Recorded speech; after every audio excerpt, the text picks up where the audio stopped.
guys, unbox ko tong Converse Baby Shift All-Star, something like that. Sinusuot ni SGA, ni Shea Gilgeous-Alexander. Sobrang solid nito. Size 11 yung kinuha ko.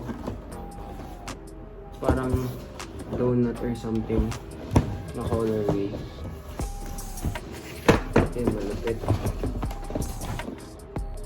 Mismatch.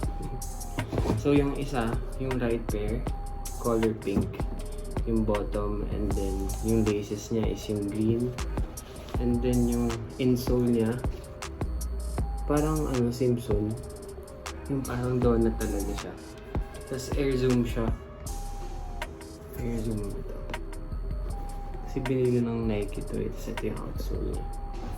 Tapos ito yung left pair, green naman to. Then yung sole niya is green, outsole niya, then pink yung laces, and then yung insole niya same lang rin, yung parang donut talaga siya. Sobrang ganda nito guys, kita nyo, ang ganda nito sa paa. Tapos yung likod niya, yung logo ng Converse, mismatch din, green tsaka pink. Ganito yung side view niya, ganyan. Tingin ko comfortable naman siya, yung sinukat ko siya. Yung step-in comfort niya nandun. Tapos ito, sobrang flashy, sobrang comfortable. Susutin ko to, may laro kami mamaya. So, matatry ko siya. Try ko mag-video, pero yung aesthetic, sobrang ganda. 10 out of 10. Gusto ko kasi sa pang-basketball yung makulay.